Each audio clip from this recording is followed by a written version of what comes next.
Selamat malam Bapak, Ibu, Saudara-saudara, dan adik-adik yang terkasih dalam Tuhan kita Yesus Kristus. Shalom. Selamat datang dan selamat beribadah. Kiranya kesetiaan beribadah kita merupakan ungkapan syukur nyata melalui kehidupan persekutuan yang membawa berkat bagi kita dan sesama. Malam ini kita ada dalam persekutuan ibadah Rabu Abu yang akan dilayani oleh Pendeta Ruli Antonius Haryanto SSI Teol MA. Ungkapan situasi. Masa Raya Paskah dimulai dengan masa Prapaskah yang diawali pada Rabu Abu yang tahun ini jatuh pada tanggal 14 Februari. Rabu Abu telah dilaksanakan oleh gereja sejak abad keempat Masehi. Ibadah ini dimaksudkan untuk mempersiapkan umat menyambut Paskah yang adalah puncak karya keselamatan Allah di dalam Kristus. Paskah tidak mungkin ada tanpa sengsara dan kematian Kristus. Karena itu, Paskah bukan hanya perayaan tahunan yang meriah, melainkan juga momentum iman bagi kita yang percaya untuk meninggalkan yang lama dan dibarui oleh Allah. Paskah dipersiapkan oleh gereja selama 40 hari. Angka 40 merupakan angka simbolis untuk masa persiapan diri bangsa Israel berjalan 40 tahun di padang gurun sebagai persiapan memasuki tanah perjanjian, yaitu Kanaan. Yesus berpuasa 40 hari di padang gurun sebagai persiapan melaksanakan tugas pengutusannya. Hari ini adalah Rabu Abu, 40 hari menuju Paskah, masa di mana gereja berdoa dan berpuasa, masa di mana umat Allah menyesal dan bertobat, masa di mana kita melatih kepekaan spiritual untuk membangun relasi yang indah bersama Tuhan. Mengikuti tradisi Yahudi, kita akan membubuhkan abu pada dahi. Abu mengingatkan kita akan kefanaan dan kerapuhan kita sebagai manusia. Abu adalah tanda merendahkan diri di hadapan Allah dan menilai kembali diri sehingga kita menyadari betapa kita adalah insan yang lemah dan membutuhkan kasih Allah. Saudara-saudara jemaat yang kekasih, kami persilahkan berdiri jika memungkinkan untuk berdiri. Kita bernyanyi menjambut kehadiran Allah di tengah-tengah persekutuan kita, menyembah Dia dalam roh dan kebenaran.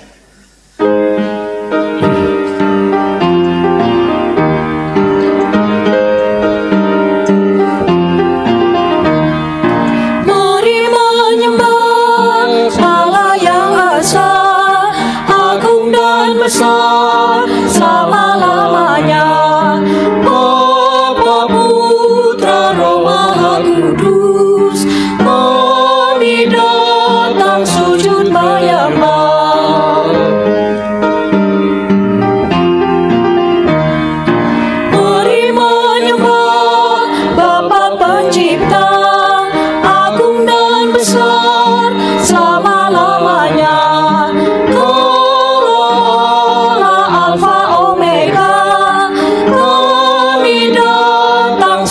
Menyembah. Mari menyembah Yesus penebus, agung dan besar selama-lamanya. Kaulah juru selamat dunia, kami datang sujud menyembah.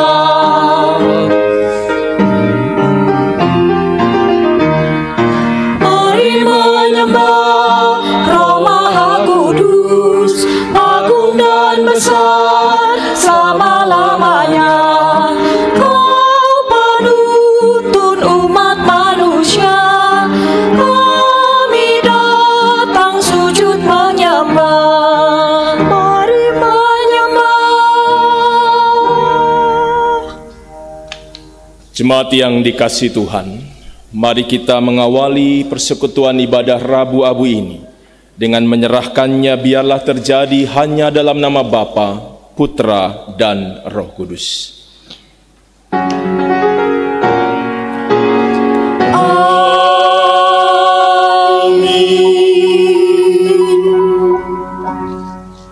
Tuhan besertamu. Dan besertamu juga. Silakan duduk. Umat yang dikasihi Kristus, mengawali masa Prapaskah ini, kita menyambut undangan Tuhan untuk bertobat dan mempersiapkan diri. Dalam masa-masa pertobatan ini kita diundang untuk senantiasa tekun berdoa, membaca dan merenungkan firman Tuhan, berpantang melakukan hal-hal yang sangat kita sukai, serta melakukan kebaikan bagi sesama dan alam sekitar.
Jemaat Tuhan, saatnya kita bersama-sama akan mendengar dan merenungkan firman Tuhan.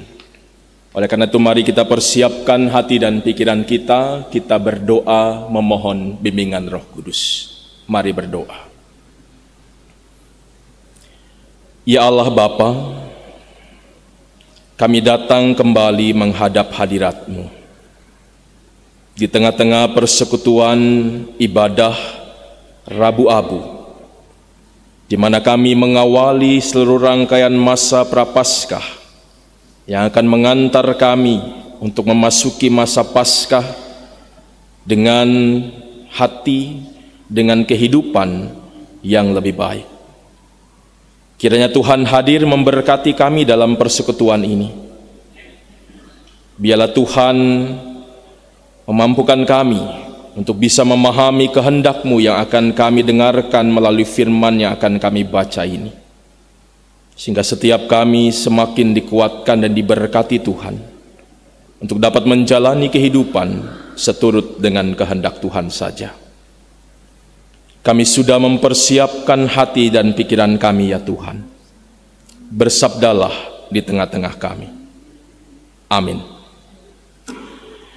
Jemaat Tuhan, saya undang berdiri. Pembacaan Alkitab di dalam ibadah ini diambil dari Injil Matius pasal 18 ayat 21 sampai ayatnya yang ke-35.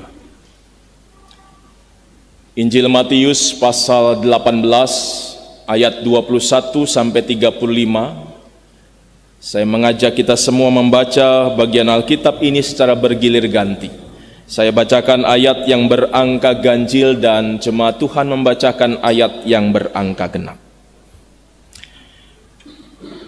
Lembaga Alkitab Indonesia memberi judul perikop ini perumpamaan tentang pengampunan. Kemudian datanglah Petrus dan berkata kepada Yesus, "Tuhan, sampai berapa kali aku harus mengampuni saudaraku jika ia berbuat dosa terhadap aku? Sampai 7 kali?" Yesus berkata kepadanya, "Bukan, aku berkata kepadamu, bukan sampai 7 kali, melainkan sampai 70 kali 7 kali. Sebab hal kerajaan sorga seumpama seorang raja yang hendak mengadakan perhitungan dengan hamba-hambanya. Setelah ia mulai mengadakan perhitungan itu, dihadapkanlah kepadanya seorang yang berhutang 10.000 talenta. Tetapi karena orang itu tidak mampu melunaskan hutangnya, raja itu memerintahkan supaya ia dijual beserta anak istrinya dan segala miliknya untuk membayar hutangnya. Maka sujudlah hamba itu menyembah dia, katanya, 'Sabarlah dahulu, segala hutangku akan kulunaskan.' Lalu tergeraklah hati raja itu oleh belas kasihan akan hamba itu, sehingga ia membebaskannya dan menghapuskan hutangnya. Tetapi ketika hamba itu keluar, ia bertemu dengan seorang hamba lain yang berhutang 100 dinar kepadanya. Ia menangkap dan mencekik kawannya itu, katanya, 'Bayar hutangmu.' Maka sujudlah kawannya itu dan memohon kepadanya, 'Sabarlah dahulu, hutangku itu akan kulunaskan.' Tetapi ia menolak dan menyerahkan kawannya itu ke dalam penjara sampai dilunaskannya hutangnya. Melihat itu kawan-kawannya yang lain sangat sedih, lalu menyampaikan segala yang terjadi kepada tuan mereka. Raja itu menyuruh memanggil orang itu dan berkata kepadanya, 'Hai hamba yang jahat, seluruh hutangmu telah kuhapuskan karena engkau memohonkannya kepadaku. Bukankah engkau pun harus mengasihani kawanmu seperti aku telah mengasihani engkau?' Maka marahlah tuannya itu dan menyerahkannya kepada Al-Gujo sampai ia melunaskan seluruh hutangnya. Maka Bapakku yang di sorga akan berbuat demikian juga terhadap kamu, apabila kamu masing-masing tidak mengampuni saudaramu dengan segenap hatimu." Demikianlah pembacaan Alkitab. Yang berbahagia adalah setiap orang yang senantiasa memelihara firman Tuhan dalam setiap langkah hidupnya. Terpujilah Yesus Kristus. Hosiana.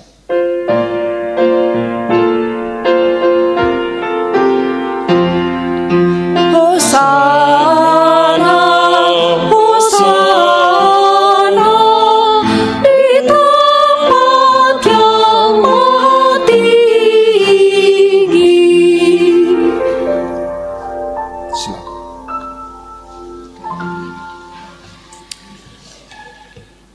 Jemaat Tuhan, selamat malam dan salam sejahtera buat kita semua. Hari ini adalah hari istimewa buat kita semua, bahwa ada tiga peristiwa penting dalam kehidupan kita yang kita rayakan bersama-sama. Tadi pagi mungkin sebagian besar dari kita sudah menggunakan hak pilihnya. Sudah semua? Coba lihat jarinya. Ada yang tidak menggunakan?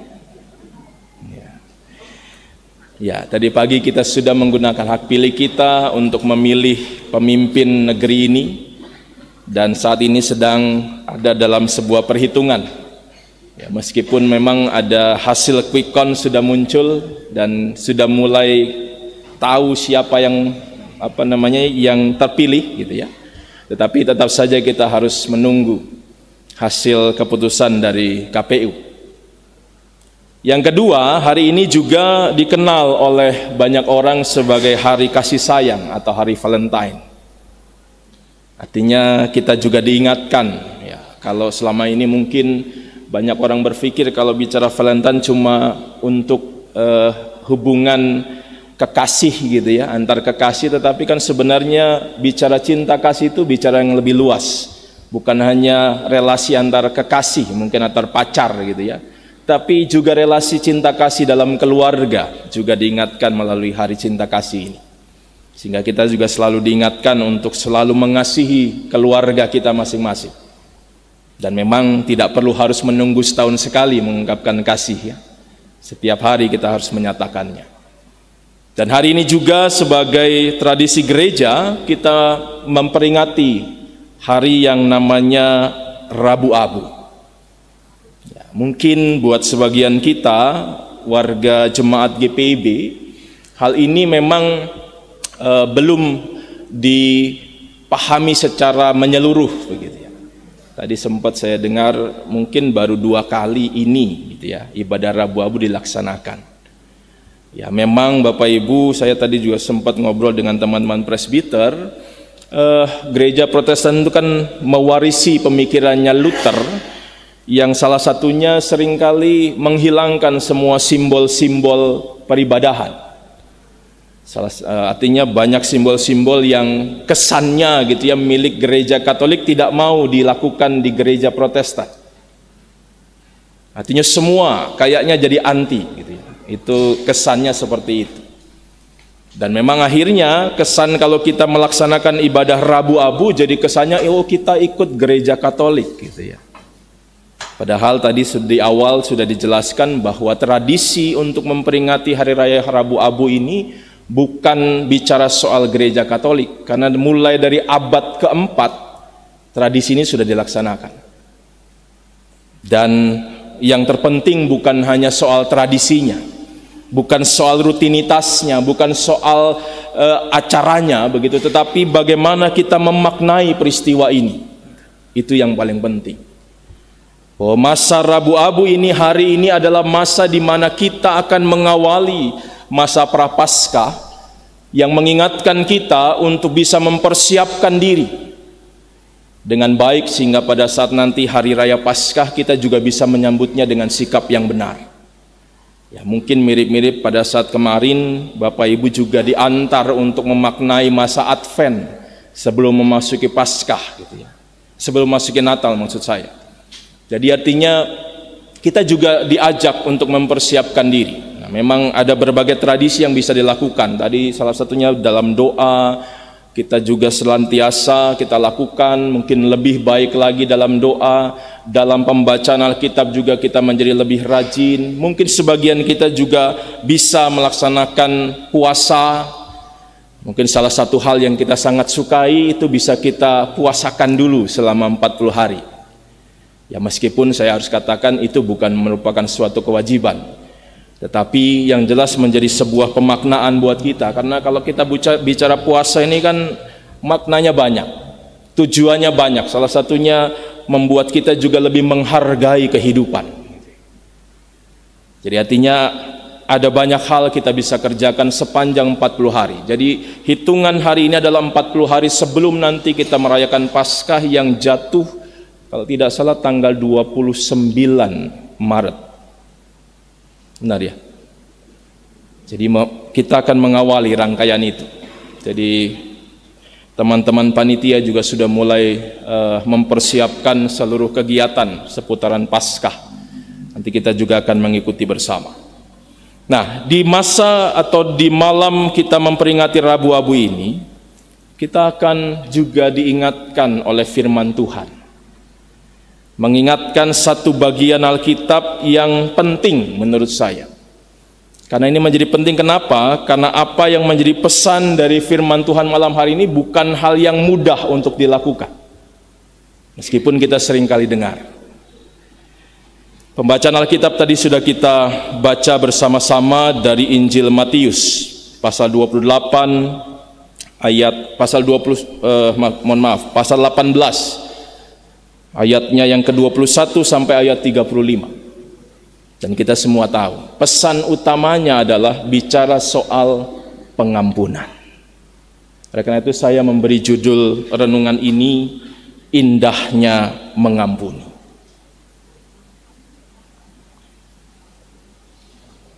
Ternyata memang pointer saya sudah tidak bisa digunakan lagi. Next. Saya memulai dengan memperlihatkan kepada Bapak Ibu sebuah gambar.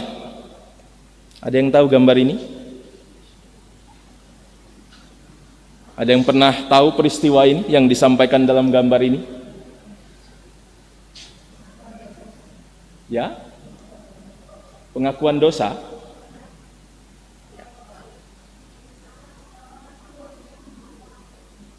Oke. Kita lihat ya. Next. Apa yang dikatakan tadi Bu Yudo? Ini berhubungan dengan usaha pembunuhan Paus Yohanes Paulus II. Jadi Bapak Ibu, di tahun 1981 itu di lapangan Basilika Santo Petrus di Vatikan, yang biasanya digunakan sebagai tempat orang Katolik berkumpul bersama-sama dalam peribadahan mereka. Terjadilah peristiwa di mana ada seorang berkebangsaan Turki namanya Mehmet Ali Aksa berusaha menembak sang paus. Dan ternyata Bapak Ibu, 2 tahun kemudian Paus Yohanes Paulus mengunjungi penembaknya itu di penjara. Dan di saat itulah tadi foto tadi dimunculkan. Foto ini menunjukkan bagaimana sang Sri Paus waktu itu memberikan maaf dan pengampunan kepada sang penjahat, sang kriminal gitu ya, yang berusaha untuk membunuh dia. Sebuah upaya yang saya nggak tahu apakah bisa kita lakukan. Kalau ada orang yang mungkin ingin mencelakai kita, mungkin ada yang ingin membunuh kita, apakah kita bisa mengampuni dia, memaafkan dia? Tapi belajar dari Sri Paus bisa mengampuni. Next. Gambar yang kedua. Bapak Ibu tahu peristiwa ini?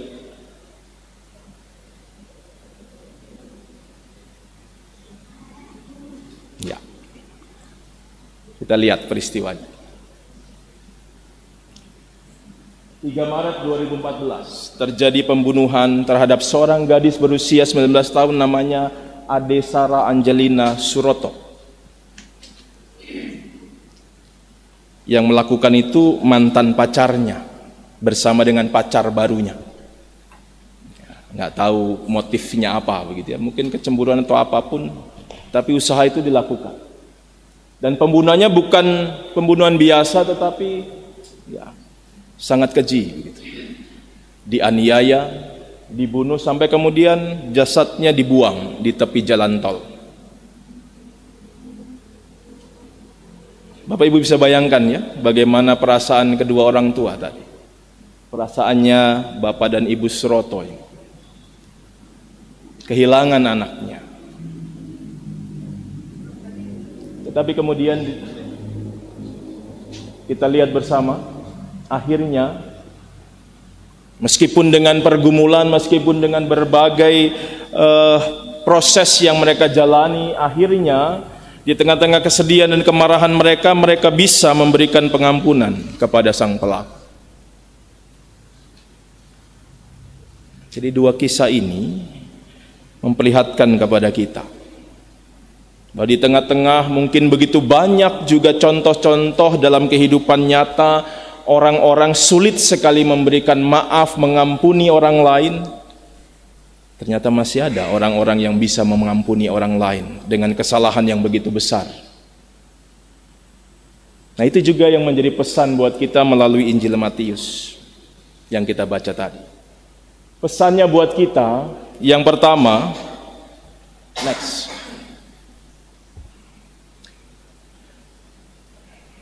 Bagian Alkitab ini menyampaikan tentang pengampunan. Tadi sudah saya singgung di awal. Dan perumpamaan yang digunakan kita lihat bersama ceritanya. Tadi ada seorang raja punya hamba-hamba, kemudian dia mulai memperhitungkan semua yang dalam relasi mereka. Sampai suatu ketika ada seorang hamba yang punya hutang 10.000 talenta. Kita lihat, hamba itu punya hutang 10.000 talenta, tetapi kemudian hutang itu dilunasi.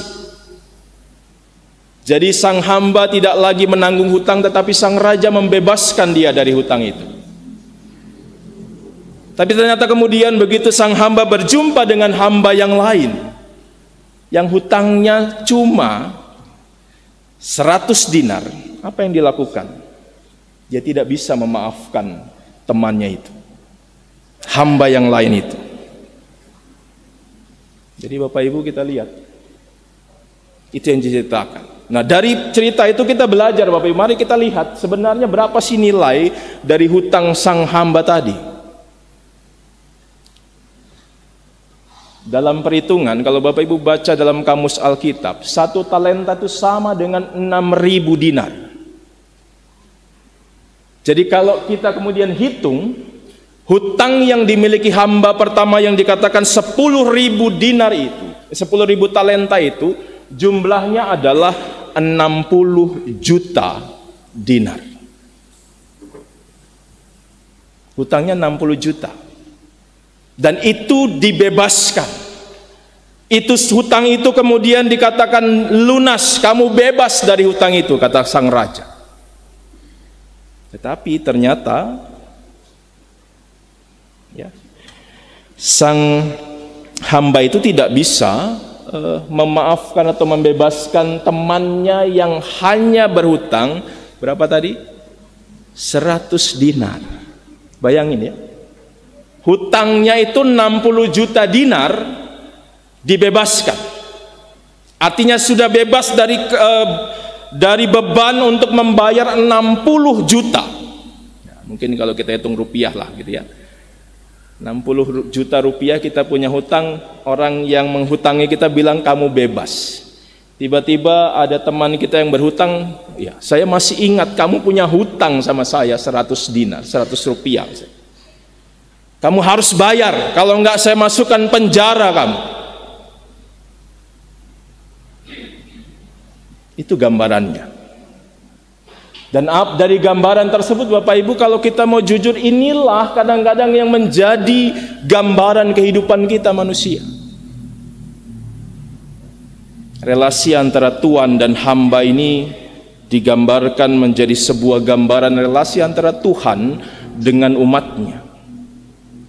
Artinya kalau kita menggambarkan relasi sebagai relasi antara Tuhan dengan umat, dengan kita, itu berarti bahwa setiap kita yang begitu banyak dosanya, Tuhan bilang kamu diampuni, kamu dibebaskan. Sama seperti sang hamba pertama tadi, pembebasan itu bukan hanya berdampak buat dirinya pribadi, tapi juga buat keluarganya. Karena dia dikatakan juga kan dalam bacaan Alkitab kita tadi, di dalam ayat yang ke-25, harusnya untuk membalas atau untuk membayar hutangnya dia harus dijual, bukan cuma dia tetapi juga anak istrinya dan segala miliknya harus dijual. Artinya harusnya dia mendapatkan hukuman itu, tapi semua dibebaskan. Sama seperti kita, Tuhan sudah membebaskan kita. Tuhan sudah mengampuni kita yang punya dosa begitu besar, yang punya kesalahan yang begitu besar. Atau ada yang diantara kita yang mungkin nggak merasa itu. Mungkin ada yang merasa, saya nggak punya dosa kok, saya nggak punya salah kok. Saya yakin nggak ada di antara kita yang tidak punya kesalahan, tidak punya dosa baik kepada Tuhan maupun juga kepada sesama kita. Kita sudah diampuni Tuhan. Dosa kita sudah dibebaskan. Kita nggak lagi harus menanggung hukuman atas dosa dan kejahatan kita. Tapi seringkali kita yang sudah diampuni Tuhan dengan dosa dan kesalahan yang begitu besar, yang begitu banyak, tidak bisa memaafkan dan mengampuni orang lain yang mungkin kesalahannya tidak sebanding dengan kesalahan dan dosa yang kita lakukan terhadap Tuhan. Kadang-kadang hanya karena salah bicara, hanya karena tidak tersenyum, hanya karena tidak menegur, itu bisa jadi sebuah dendam. Dan kadang-kadang itu membuat kita sulit untuk memaafkan dan mengampuni. Artinya gambaran yang disampaikan oleh firman Tuhan itu juga mengatakan hal itu. Bahwa kita semua ini seperti sang hamba pertama tadi. Atau ada yang merasa tidak seperti itu? Mudah-mudahan. Atau semua sudah bisa mengampuni orang lain? Sudah? Nggak ada yang angkat tangan. Waduh, ini bahaya ini. Harusnya paling tidak ada yang sudah angkat tangan. Berarti kan saya sudah melakukan apa yang Tuhan firmankan gitu ya. Sudah bisa memaafkan, mengampuni orang lain. Tapi ternyata ya kita semua mengakui bahwa kadang-kadang tidak mudah.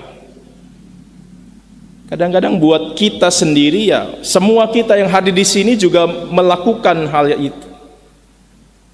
Kita tidak pernah ingat bahwa Tuhan sudah ampuni kita, sudah maafkan dosa dan kesalahan kita, sehingga kita kemudian tidak bisa mengampuni dan memaafkan orang lain yang bersalah dengan kita. Meskipun dalam ukurannya sekecil sekali kesalahannya.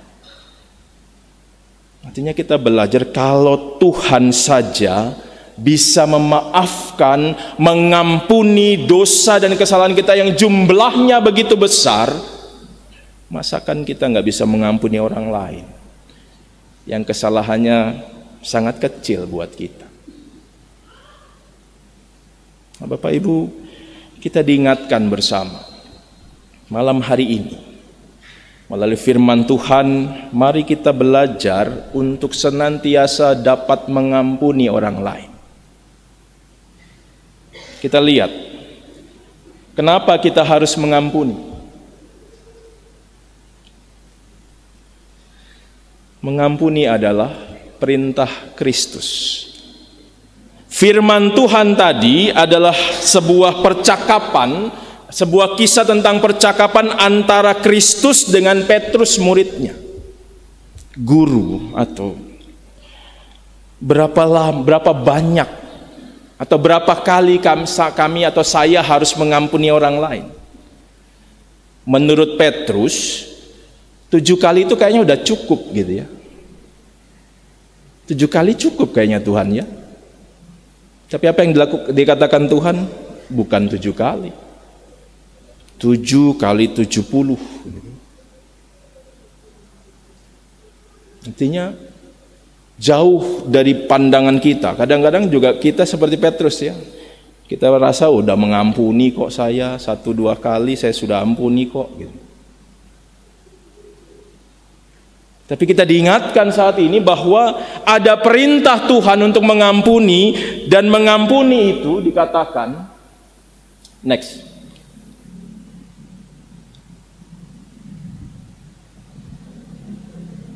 Dari apa yang dikatakan Yesus, kita belajar mengampuni itu tanpa batas.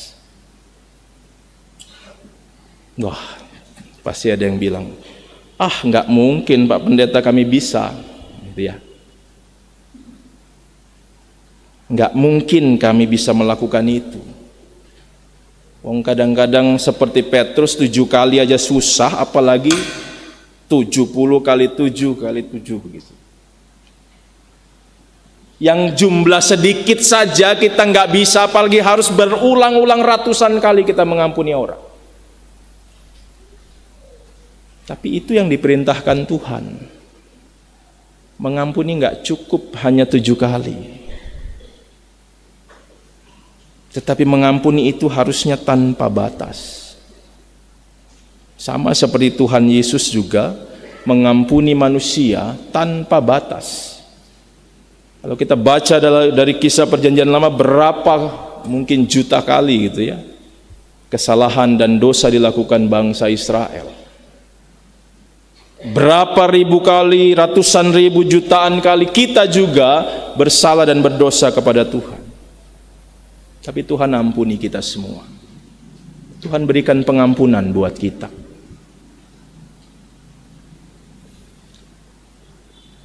Next. Kita mengampuni karena Tuhan sudah mengampuni kita. Bapak Ibu, saudara dan juga anak-anak, kita harus mengampuni karena Tuhan sudah lebih dahulu mengampuni kita. Tuhan sudah kasih contoh buat kita mengampuni kita. Jadi kalau kita sudah diampuni, harusnya kita juga belajar mengampuni orang lain. Dan yang terakhir, next. Mengampuni menghindarkan diri kita dari hukuman.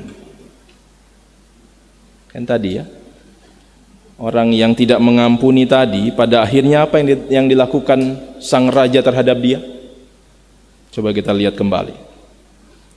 Di ayat 34 dikatakan, maka marahlah tuannya itu dan menyerahkannya kepada algojo sampai ia melunaskan seluruh hutangnya. Artinya Tuhan kembali menyatakan hukuman.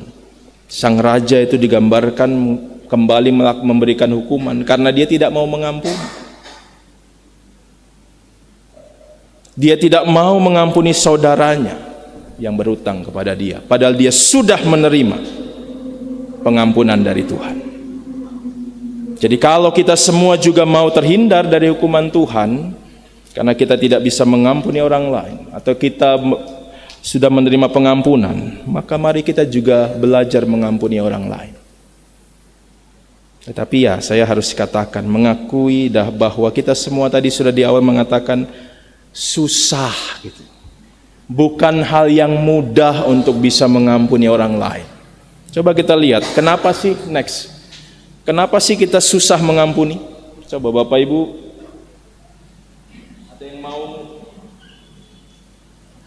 ada yang mau sharing? Kenapa kita susah mengampuni? Apa dasarnya? Apa alasannya kita susah mengampuni orang lain? Kenapa? Mengalami kepahitan. Jadi punya akar pahit. Ada yang lain? Egois. Memikirkan diri kita sendiri. Ada yang lain? Kesalahannya diingat terus, tidak bisa lupa. Ketiga, ada lagi. Kenapa kita sulit mengampuni? Atau cukup mewakili Bapak Ibu? Sakit hati. Mungkin masing-masing kita punya alasan kenapa kita susah mengampuni, dan itu yang disampaikan tadi mungkin mewakili. Mungkin karena kesalahan orang lain, maka menimbulkan sakit hati, menimbulkan kepahitan, sehingga berakar dalam diri kita untuk sulit kita cabut. Kesalahannya juga selalu muncul dalam kehidupan kita. Nah, kita lihat memang apa yang disampaikan Bapak Ibu ya benar, ada benar gitu ya. Kita lihat kenapa, apa yang saya temukan kenapa sulit mengampuni. Yang pertama, next. Kesalahannya begitu berat. Kesalahannya begitu besar, sehingga buat saya susah mengampuni dia. Kalau kecil-kecil aja gampang lah gitu ya. Mungkin itu alasannya yang pertama. Ada yang punya alasan ini? Kesalahannya terlalu besar buat saya susah mengampuni dia. Next, yang kedua. Tadi, luka batin yang tidak mudah dilupakan. Kesalahan orang terus kita ingat sehingga kita tidak bisa melupakan kesalahan itu. Apalagi kesalahannya itu berat buat menurut kita gitu ya. Menyentuh tadi ego kita, menyentuh harga diri kita gitu ya. Kalau sudah menyentuh ego dan harga diri susah gitu ya. Next. Mungkin kita juga tidak mengampuni karena kita takut nanti terulang lagi.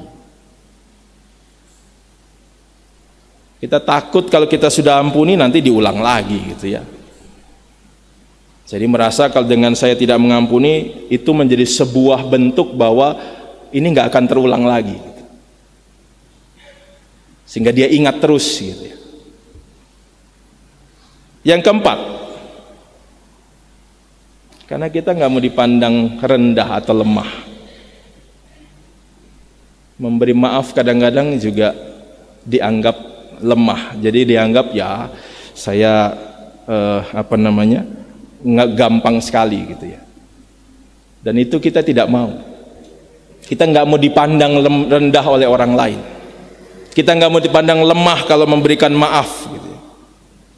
Kita mau menjadi orang yang kelihatannya keras karena kita nggak mau kasih maaf sama orang. Tidak diremehkan orang. Dan yang terakhir, yang kelima, ada juga penyebabnya karena memang itu terbentuk dalam keluarga.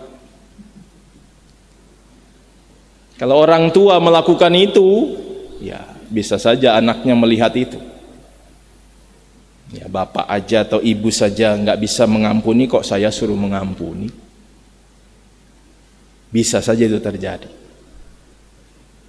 Jadi karena dibentuk dalam keluarga, karena kadang-kadang juga begitu, persoalan orang tua itu kemudian diikutkan juga anak-anak, atau sebaliknya persoalan anak-anak diikutkan juga orang tua. Ada yang punya pengalaman begitu?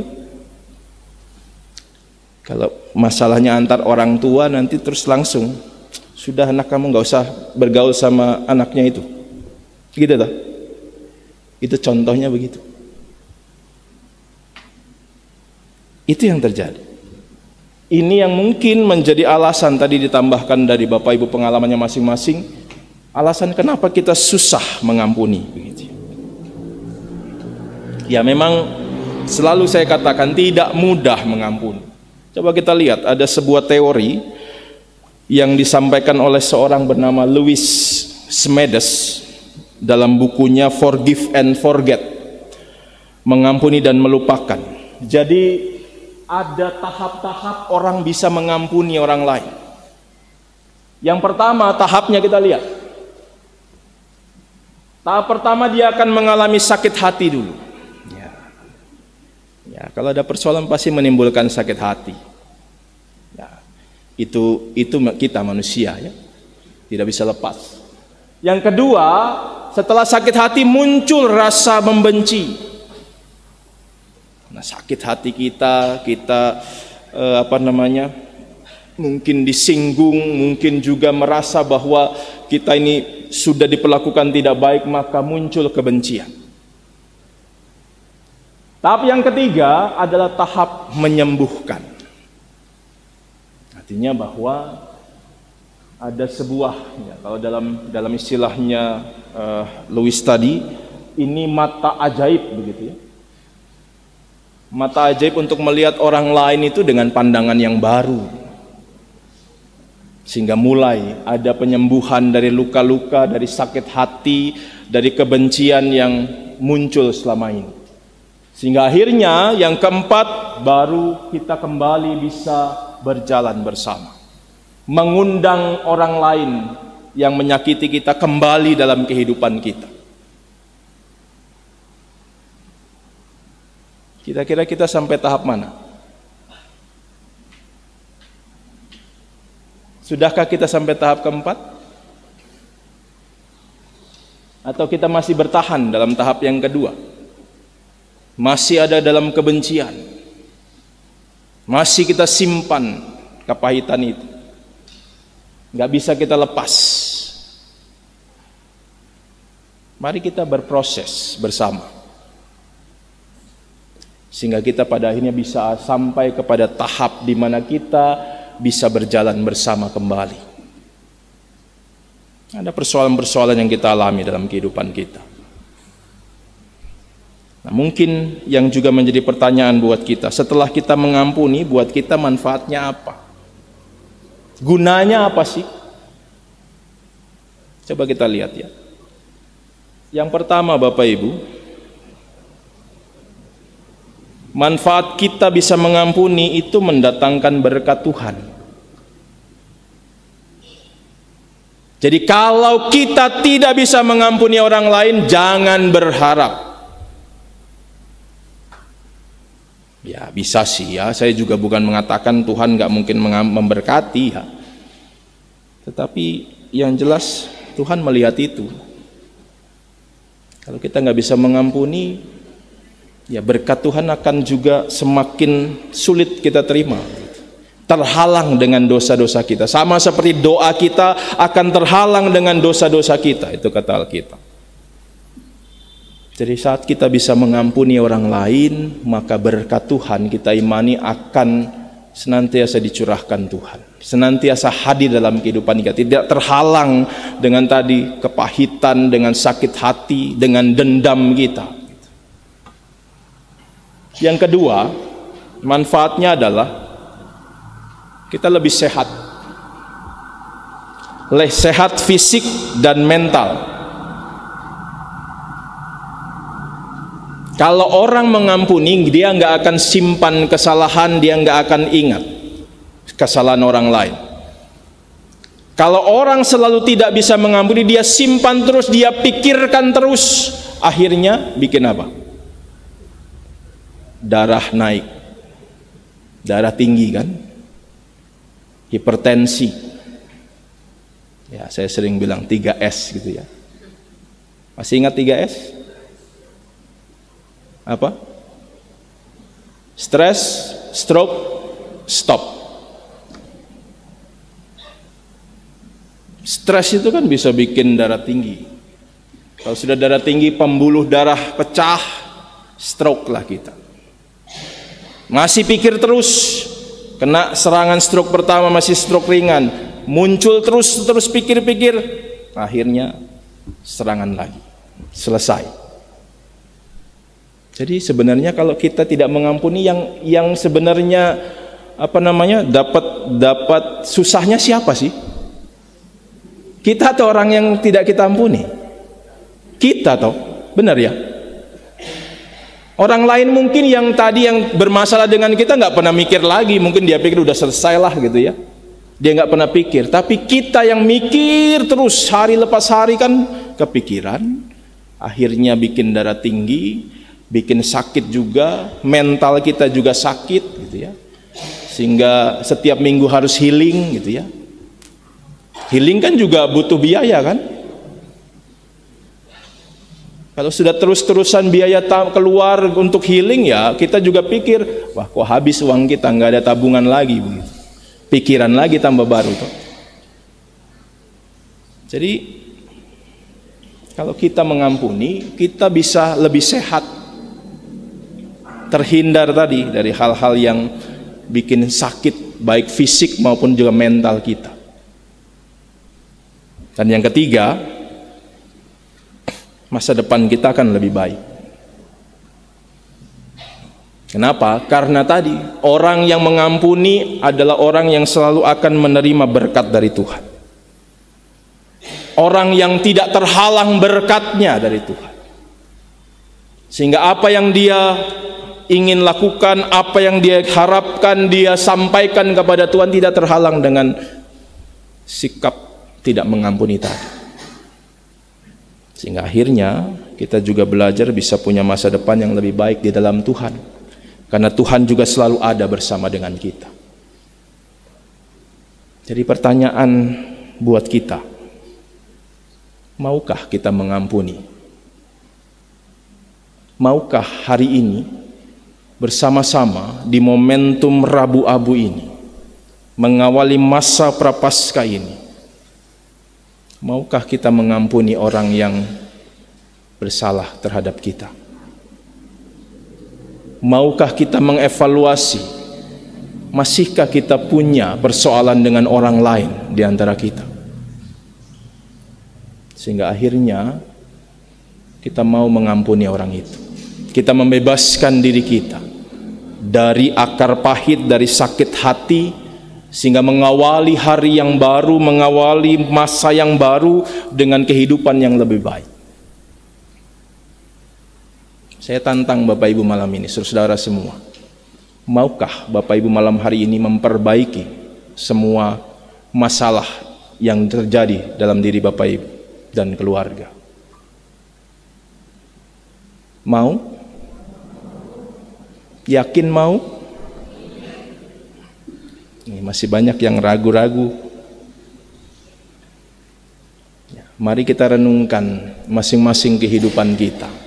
Kalau hari ini, malam hari ini, kita masih punya persoalan dengan orang lain, dengan keluarga, dengan teman, dengan sahabat, dengan siapapun, mari kita mengawali untuk menyelesaikan semuanya, memberikan pengampunan kepada orang lain.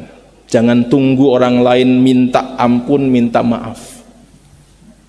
Mari kita mendahului sebagai anak-anak Tuhan, sehingga kita juga punya kehidupan yang lebih baik lagi ke depan, sehingga kita juga bisa memasuki masa Prapaskah, menyambut kedatangan Tuhan, menyambut juga mengingat kembali pengorbanan Tuhan, dengan juga selalu mengingat kalau Tuhan sudah berkorban, Tuhan sudah mengampuni kita, mari kita juga mengorbankan ego kita, mengorbankan diri kita untuk mengampuni orang lain yang mungkin punya persoalan dengan kita.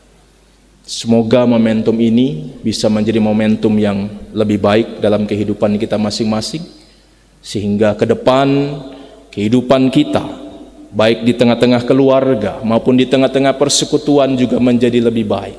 Relasi-relasi kita yang selama ini mungkin masih ada dalam persoalan, kita selesaikan semua. Karena itu yang juga akan mendatangkan berkat bagi kita. Kalau di dalam gereja ini juga masih ada persoalan-persoalan, permusuhan, tidak ada maaf, tidak ada pengampunan, tadi sudah dikatakan, berkat akan menjauh dari kita. Jadi kalau Bapak Ibu mau gereja ini selalu diberkati Tuhan dan menjadi saluran berkat, mari kita juga selesaikan persoalan kita, supaya semuanya juga bisa menjadi lebih baik. Amin.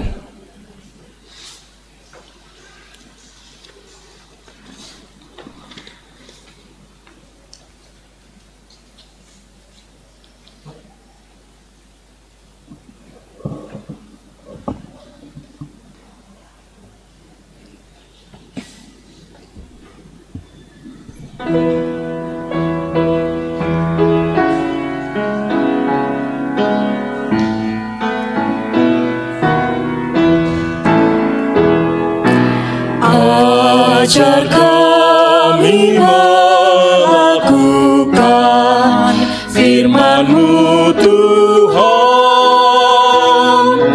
dalam kata dan tindakan turut maksud-Mu.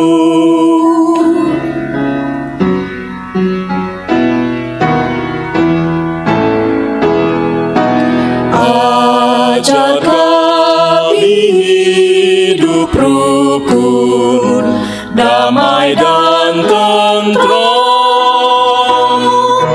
pun di mana kami ada, nyata kasih-Mu.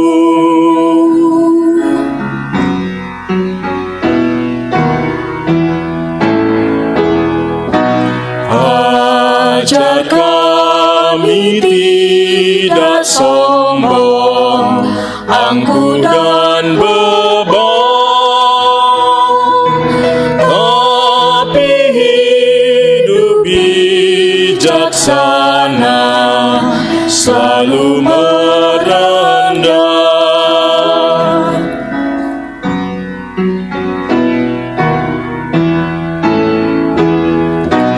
Ajar kami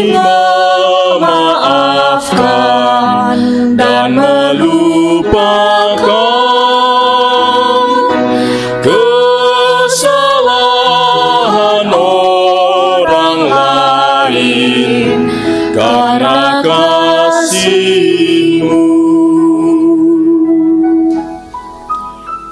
Saya mengundang kembali jemaat Tuhan untuk berdiri jika memungkinkan.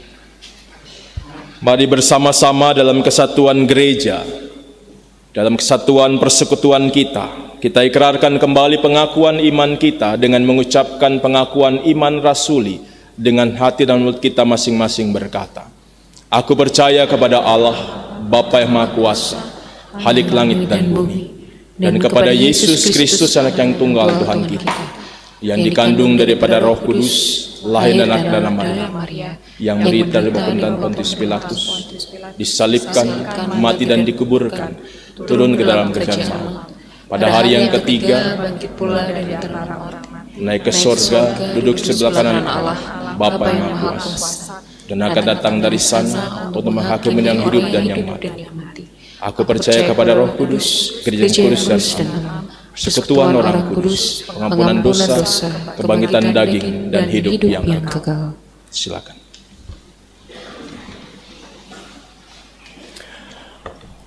Umat Tuhan, kita bersama diundang untuk menjalani masa Prapaskah ini melalui pemeriksaan diri, penyesalan, doa, puasa, membaca dan merenungkan firman Tuhan, serta berkarya dalam kasih dan kesaksian.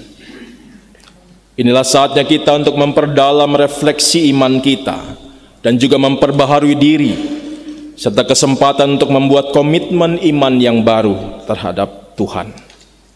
Sebagai anggota tubuh Kristus, mari bersama-sama mengakui dosa-dosa kita dan merindukan kehidupan yang penuh dengan sukacita, damai, dan penuh dengan ketaatan kepada Allah.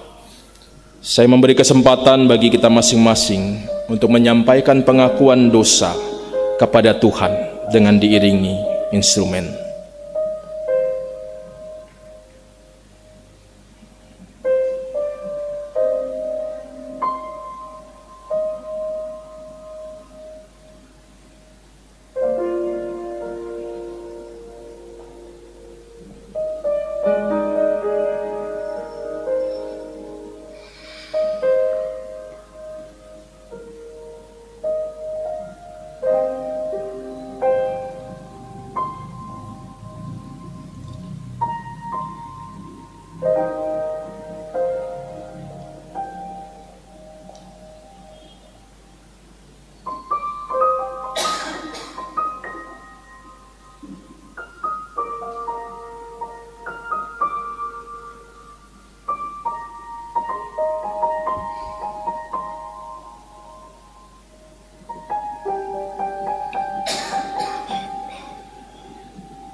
Ya Allah Maha Kasih, kami mengakui bahwa sungguh kami berdosa terhadap Engkau maupun sesama.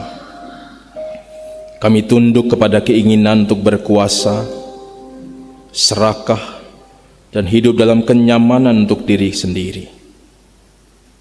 Kami terkadang hanya melayani diri sendiri alih-alih melayani-Mu maupun sesama. Kami tidak mengasihi sesama seperti yang Kau perintahkan.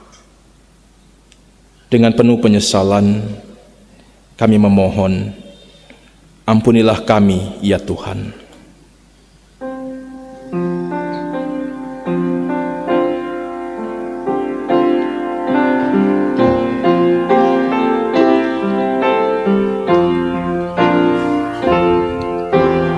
Bila ku renung dosaku padamu Tuhan,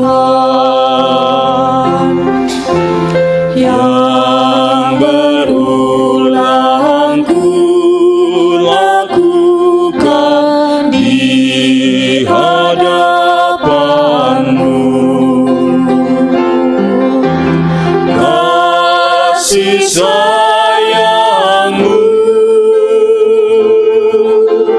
perlindungan-Ku,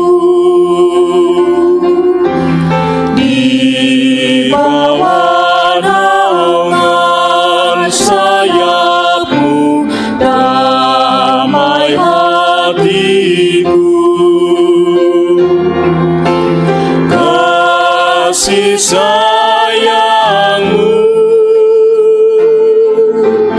pengharapanku, usapan kasih setiamu selalu ku rindu.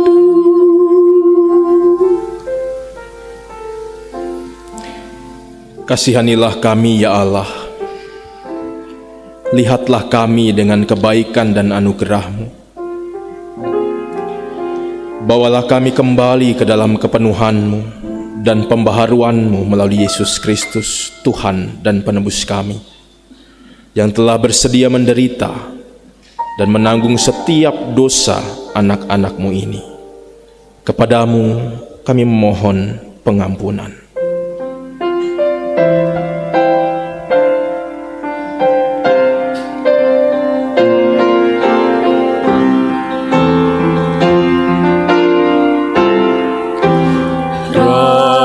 Rasa angku dan sombongku masih menggoda, iri hati dan benciku kadang menjelma. Kasih sayang-Mu, perlindunganku, di bawah naungan sayap-Mu, damai hatiku. Kasih sayang-Mu,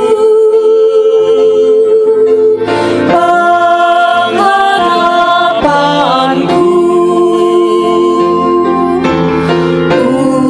usapan kasih setiamu selalu ku rindu.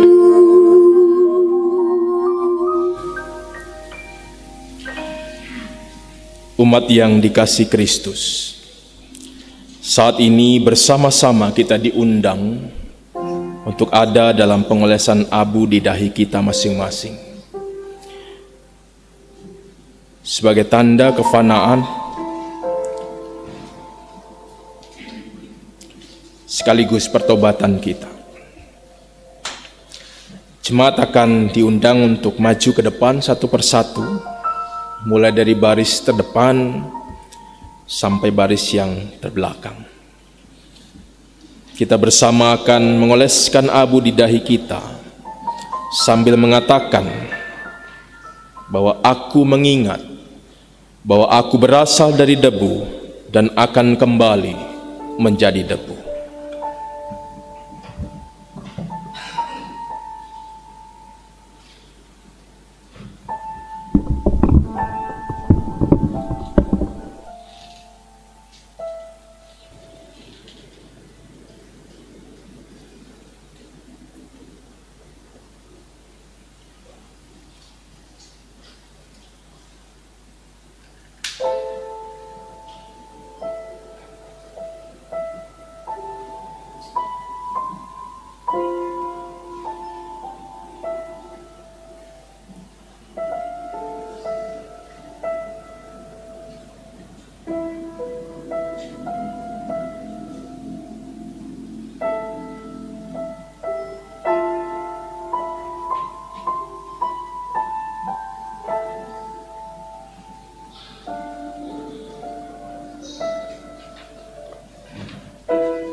Tuhan, hauskan titik ampun, sabda penuh ampun.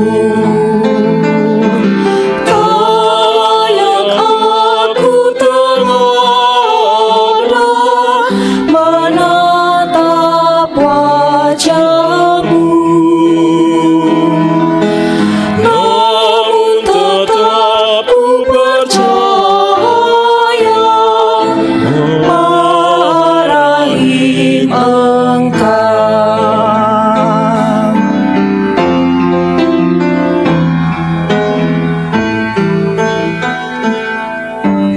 Ampun seribu ampun, hapuskan dosa-dosaku, segunung sesal ini unjuk padamu.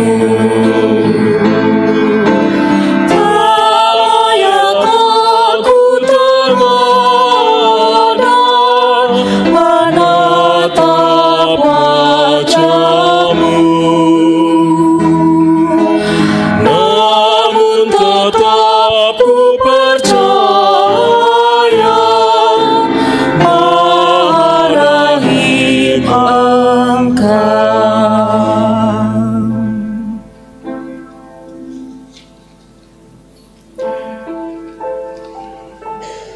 Bagi setiap kita yang menyadari kefanaan diri, mengakui segala dosa, dan juga bertobat di hadapan Tuhan, inilah berita anugerah dari Tuhan sebagaimana surat Roma pasal 8 ayat 1 dan 2 menyatakan.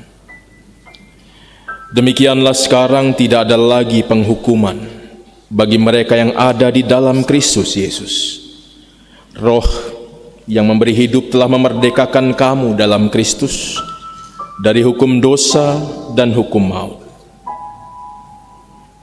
Jemaat yang dikasihi Tuhan, percayalah berdasarkan firman Tuhan tersebut bahwa dosamu telah diampuni di dalam nama Bapa, Putra, dan Roh Kudus. Amin.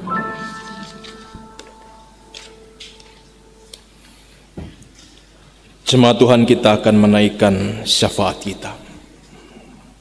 Kita berdoa. Allah yang Maha Rahim, kasih-Mu tiada terukur bagi kami segenap ciptaan-Mu. Sabda-Mu meneguhkan iman dan menuntun kami untuk tetap melangkah di masa krisis ini. Di saat ini kami menyampaikan segala permohonan kami kepadamu. Kami percaya bahwa Engkau mendengar dan menjawab setiap harapan dan doa kami. Kami senantiasa terus berdoa bagi proses pemulihan yang akan berlangsung di tengah-tengah kehidupan kami.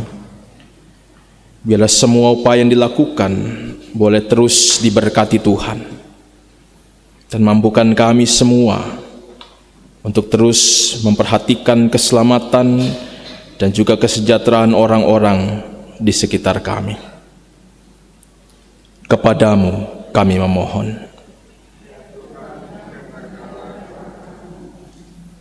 Kami bersatu hati dengan saudara-saudara kami yang berjuang untuk hidup di tengah-tengah cobaan, baik karena bencana maupun di tengah segala persoalan, karena sakit maupun karena kedukaan. Rahmatilah mereka dengan kekuatan dan ketabahan di tengah-tengah situasi yang sulit ini. Kiranya mereka dapat dipulihkan dan terus meyakini bahwa cinta-Mu selalu hadir di tengah-tengah keberadaan mereka. Kepadamu kami memohon. Kami berdoa untuk jemaat-Mu, khususnya gereja kami GPIB Immanuel Surabaya, para pelayan-pelayan-Mu, seluruh warga jemaat, bahkan juga para simpatisan yang juga beribadah bersama-sama dengan kami. Rahmatilah mereka dengan hikmat, kekuatan, ketulusan, dan kerendahan hati dalam melayani. Biarlah jemaat ini terus menjadi berkat bagi banyak orang melalui kehidupan persekutuan, pelayanan, dan kesaksian di tengah-tengah masyarakat. Kepadamu kami memohon. Kami berdoa bagi gerejamu dimanapun berada. Rahmatilah kami semua dengan cinta kasih-Mu. Di saat kami memulai masa Prapaskah ini, tolonglah kami untuk selalu mawas diri, menjaga setiap kata dan perbuatan kami, supaya selalu berkenan kepada Tuhan. Kami juga berdoa bagi bangsa dan negara kami yang kami cintai. Hari ini bangsa kami ada di dalam sebuah peristiwa bersejarah, di mana kami memimpin pemimpin baru, presiden dan wakil presiden, bahkan juga wakil-wakil kami di legislatif. Tuhan, kami semua sudah menggunakan hak suara kami, dan kami imani semua yang kami pilih. Kami juga memohon kepada Tuhan memberkatinya. Dan saat ini, dalam proses perhitungan ini, kami juga memohon berkat Tuhan, supaya semua tetap terus berjalan dengan lancar, dan siapapun yang nanti akan terpilih, kami semua terima sebagai pemimpin baru bagi bangsa ini, yang kami terus doakan agar membawa bangsa ini menjadi bangsa yang baik di mata Tuhan. Dan kami kembali hidup berdampingan meskipun kami mungkin berbeda-beda pilihan. Tapi kami semua kembali memikirkan, mendoakan, bahkan berbuat yang terbaik bagi bangsa kami sesuai dengan apa yang Tuhan anugerahkan bagi kami. Kepadamu kami memohon. Inilah doa kami kepadamu ya Tuhan.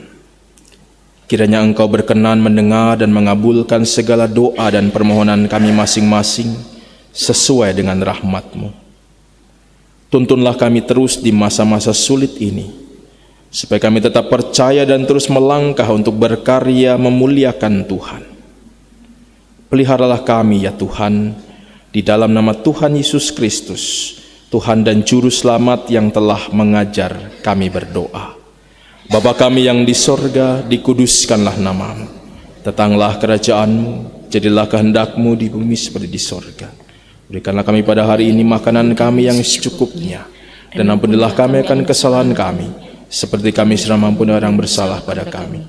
Dan jangan kami dalam pencobaan, tapi lepaskan kami daripada yang jahat.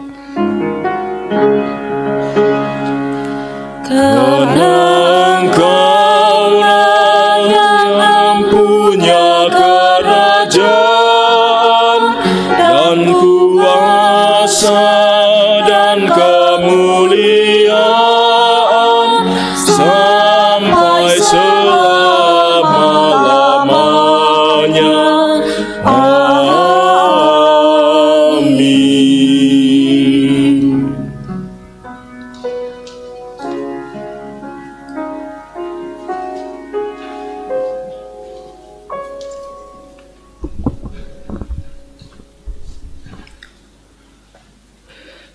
Jemaat Tuhan, marilah kita membawa persembahan kepada Tuhan sebagai tanda syukur atas anugerah pengampunan yang dianugerahkannya kepada kita.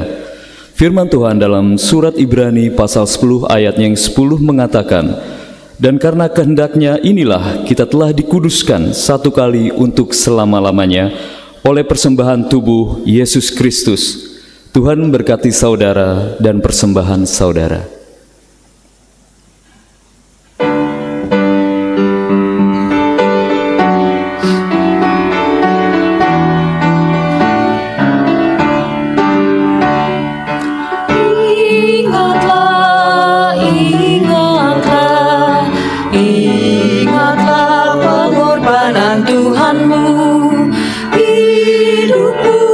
Diselamatkan olehnya kini dan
selamat-Mu. Pujilah anak Allah yang kudus, kini dan selamanya. Mari bawalah persembahan padinya, ucaplah syukur karena kasih-Nya besar. Oh,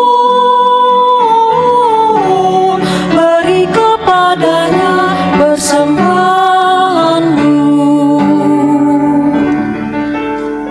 Jemaat, marilah berdiri untuk menyerahkan persembahan ini kepada Tuhan. Dalam doa syukur kita berdoa. Ya Allah Maha Murah, saat ini kami telah menyampaikan persembahan sebagai ungkapan syukur hati kami. Kiranya persembahan yang kami serahkan dapat dipakai untuk menolong sesama manusia. Jadikanlah persembahan ini berkat bagi orang lain dan terima serta kuduskannya, ya Tuhan, sehingga berguna untuk pekerjaan memuliakan nama-Mu di dunia. Amin.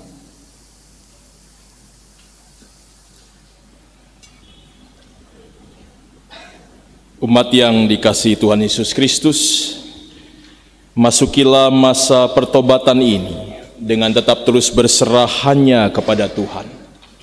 Tetaplah melangkah di masa krisis ini sambil percaya bahwa Tuhan adalah sahabat yang setia untuk terus menemani langkah perjalanan kehidupan kita.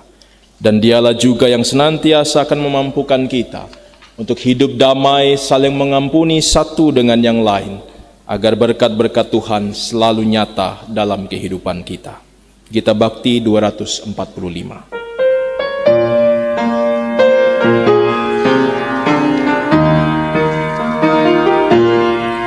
Hidupku disentuh oleh kasih Tuhan, bagi cara ajaib ku disentuhnya. Kiranglah hatiku, walau aku cemas, ku disentuh oleh kasih-Nya. Kasih besar Tuhanku menyentuh hidupku, lebih besar dari kasih yang dunia beri. Seluruh hidupku ku memuji Tuhan, ku disentuh oleh kasih-Nya.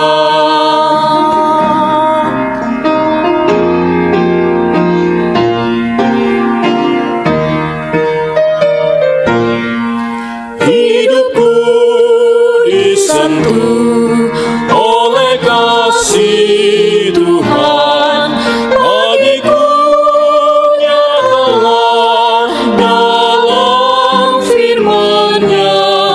Selamanya ku tetap berpegang padanya, ku disentuh oleh kasih-Nya.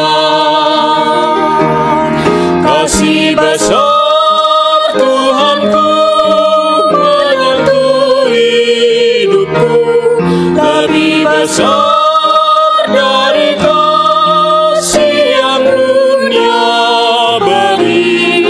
Seluruh hidupku ku memuji Tuhan, ku disentuh oleh kasih-Nya.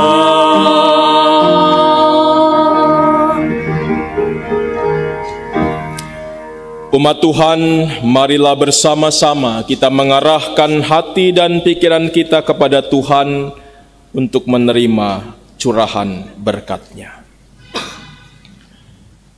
Semoga Allah sumber pengharapan memenuhi kamu dengan segala sukacita dan damai sejahtera dalam iman kamu, supaya oleh kekuatan Roh Kudus kamu berlimpah-limpah di dalam pengharapan.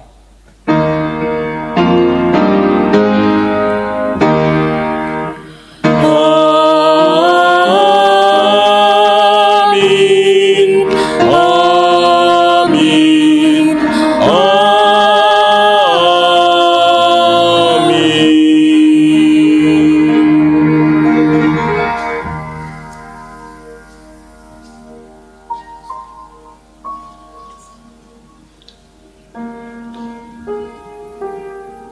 Ibadah kita selesai, Tuhan memberkati kita semua.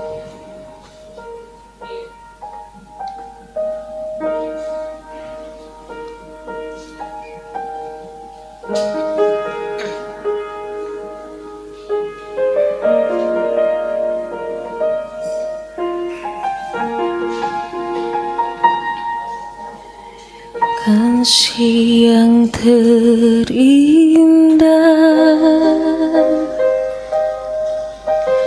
hati yang mulia,